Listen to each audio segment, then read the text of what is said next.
This is a clicky joystick, and we have been asking SNK to make this for us for a very long time. SNK no longer is in the hardware business, but 8BitDo is, and that's why we have this. It has something that we want on other controllers, and we would be happy to spend upwards of $100 to have it, but we have it here on this cheap $35 controller. Full disclaimer, 8BitDo did send me this product for the purposes of this review, but all opinions are my own, and they didn't ask me to say anything specific. Also, I don't have to send it back at the end of the review. You can see that it's got a clicky joystick here, and it's unlike anything you've probably ever seen before, because it's not a D-pad, this is not an analog stick, it's a mixture of the two. And this is something like what they gave you on the old SNK consoles, the NeoGeo. Like, they could have really price gouged us on this, but they didn't. They've gone and made an official collaboration with SNK. It says NeoGeo on the product. It works with the NeoGeo actual mini hardware, but I'm just going to be using it here for standard PC gaming. And the main feature of this controller at the time was that you could get that arcade experience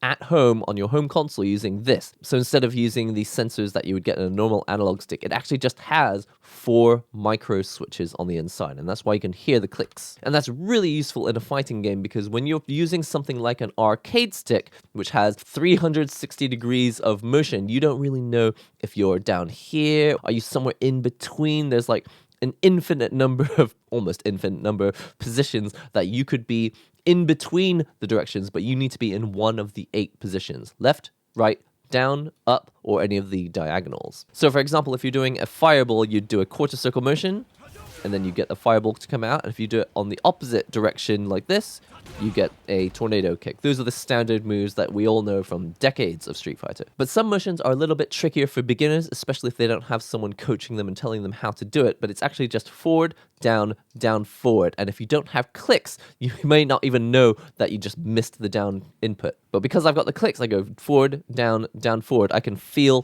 very physically and audibly, I can hear it, that I've done all 3 of the inputs required to do this. Now, if you don't have a clicky joystick, you can just use your normal D-pad, and you can just check the little arrows here on the left side of the screen, and you can see exactly what inputs you've put in. But you can save yourself some time if you have a clicky joypad, because you'll know already without checking the visual indicators that you did the movement or not. Now, this is especially useful in super combos, because people have to do the motions really, really fast. So if I go punch, punch, super combo, I know how to do it because I've been doing it for years, but this can be really tricky for beginners. Sometimes you'll do the buttons and then you'll just really, really fast and then like press the button and nothing came out. And you're like, oh, why? It's because you were rushing and then you missed all the inputs. But because I've got a clicky joystick, I can just go punch, punch, and just do the clicky input nice and gradually. And of course you have to do it at a certain speed to get it done in time, but no problem. Now we're going to go into detail about how well this clicky joystick actually performs, but before that, let's check out the other features of the controller. Now, in addition to the clicky joypad, you've also got the options start button, you've also got the select back button, you've also got A, B, and C, and D, but they're just registered to A, B, X, Y, like you would expect Xbox style when you're plugged into a PC, and then you've got L and R here on the top as well. Now you can probably already see that this is going to change which games you want to play this with, because if you play Street Fighter,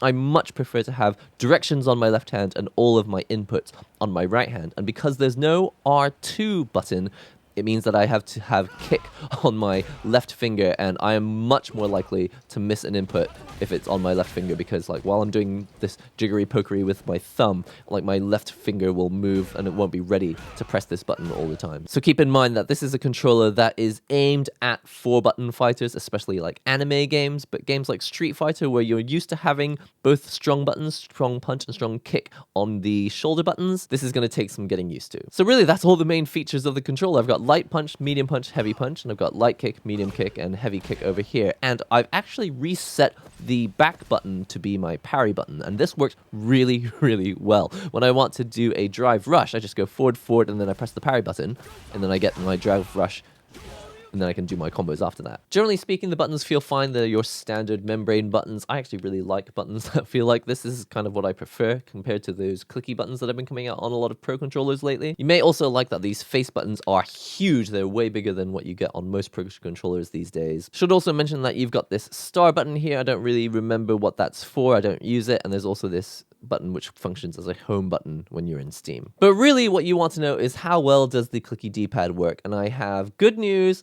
and some bad news. So let's start off with the good stuff. The first thing I want to point out is that this Clicky joypad does something that actually the 8BitDo M30 doesn't do. There was an issue on the M30 where it would skip the actual down input here. So if I'm in the down forward position and I press a button and then I go into a Tatsumaki, I get it every time, and you can check my inputs history in the actual game. It always goes from down forward to down back to back.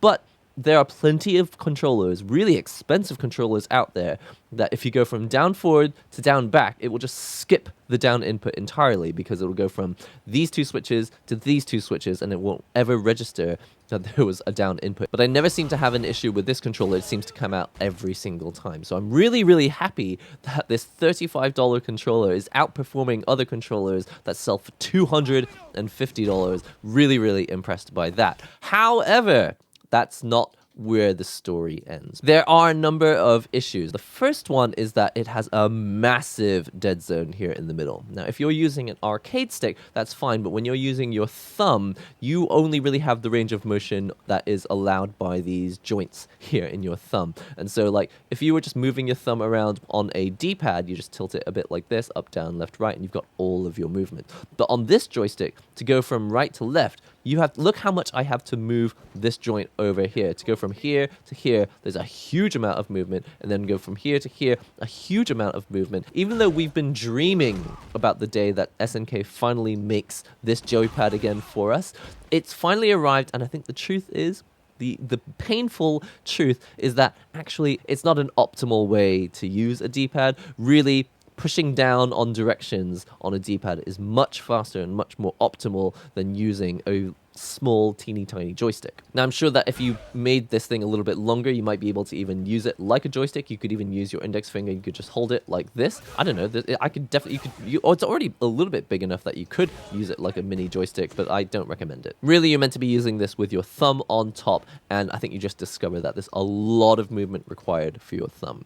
However, it gets better. And when I say gets better, unfortunately, it doesn't get better. Because on the two-player side, even though I had no issues with things like these quarter circles or backward jumps like this, when you go over to the first-player side, it's a completely different story. So this up-forward position, this is totally fine. When I go up-back, nothing happens. Totally bizarre. And why is that? Well, if I do this, I can get him to jump backwards. If I push really hard into the corner, I get it. But if I push lightly, I get like nothing. Sometimes it comes out, but a lot of the time I get actually like, it's like 50-50. It's like a 50-50. It's like I get the direction sometimes and sometimes nothing comes out. It's especially bad if you go from back to up back. Can you see this? I'm moving the joystick from back to up back and nothing is happening. On the two-player side, you can see there's nothing wrong with the switches over here. Now, this possibly means that I've just got a faulty controller, but this is the one that they sent me for review. I'm assuming that when you buy this controller online, you're going to have a similar experience. Let's try and put my microphone next to it so you can hear.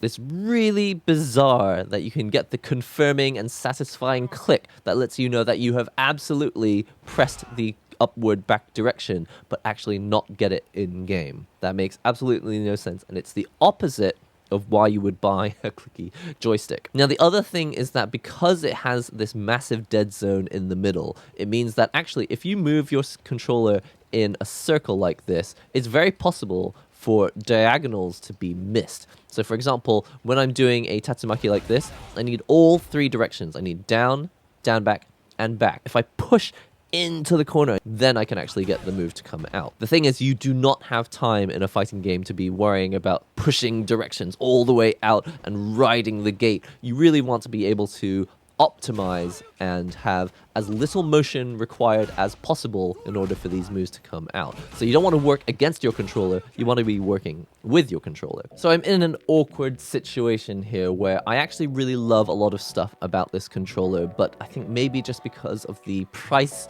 the low cost of construction that they've gone with, maybe it's just not consistent, maybe not every unit is going to be very good. I would love to see, personally, a more expensive, higher quality version of this and with a more standard Pro Controller layout. I love that 8BitDo worked with SNK to bring us a replica of an old controller. I love that on their website it says they spent 3 years going into development and making sure that it was as close as physically possible to being a perfect replica of the original controller. But even though we've got shoulder buttons, really, for this controller to be useful in the modern day, we need 2 shoulder buttons on both sides. If this controller had R2 and L2, and if they made a higher quality version of this Clicky D-Pad, I would absolutely consider switching over to it. I still think it's a little bit suboptimal to be using a joystick or even an analog stick. I really do think that pressing buttons on a D-pad is it's a much smaller motion, it's much faster, and it's much more efficient. But I'm open to the idea that there is potential for a clicky style joystick like this to, have its place in fighting games. So if 8BitDo is thinking of this as a prototype for a higher quality controller that really goes the distance, then I'd be really excited to see that. If 8BitDo wants to send me a replacement controller and show me that it's actually capable of having perfect diagonals and always being registered properly on the first player side, then absolutely let me know and I will make a new video to showcase a fixed version of this controller. But as it stands, it's just not reliable enough. And secondly, without R2 and L2, this is going to be a little bit tricky to use in games like Street Fighter, where you have 6 action buttons, and then you also need the buttons for macros on top of that. Well, that's pretty much it for the 8BitDo NeoGeo SNK replica controller. It's really exciting because we now know what they're capable of, and it also does things well that really expensive controllers don't do well. Things like skipping neutral down. Anyway, if you're excited about controllers and you want to find out more, make sure you check out this video next. You absolutely do not want to miss it if you're looking for a new pad controller for fighting games. Make sure you're subscribed. That's all I've got time for today. I've been NihongoGamer. I'll see you real soon.